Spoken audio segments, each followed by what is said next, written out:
వారి భోజనపు బలులన్నీ వాంతితోనూ కల్మషములతోనూ నిండి ఉన్నవి.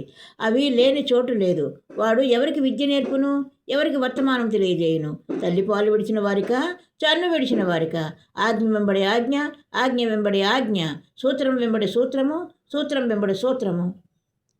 కొంత ఇచ్చట కొంత ఆచట చెప్పుచున్నాడని వారనుకొందురు.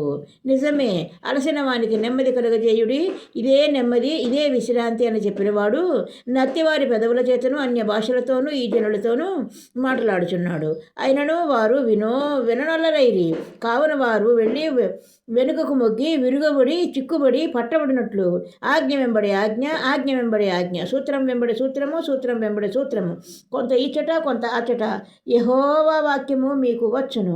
కాబట్టి యెరూషలేములోనున్న ఈ జనులను, ఏలు అపహాసకులారా, యెహోవా వాక్యము వినుడి. మేము మరణముతోను నిబంధన చేసుకుంటుమి, పాతాళముతో ఏకమైతిమి. ఉపద్రవము ప్రవాహమందరివడిగా చాటినప్పుడు మాది మా యొద్దకు రాదు. అబద్ధములను మాకు ఆశ్రయముగా చేసుకుంటుమి, మాయ క్రింద దాగి ఉన్నాము అని మీరు చెప్పుకొనిచున్నారే. ప్రభువు యెహోవా ఇలాగున సెలవిచ్చుచున్నాడు. సియోనులో పునాదిగా రాతిని వేసిన వాడను నేనే.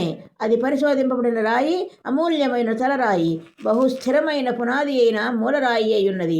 విశ్వసించేవాడు కలవరపడడు. నేను న్యాయము కొలనూలుగాను, నీతి మట్టపుకుండుగాను పెట్టెదను.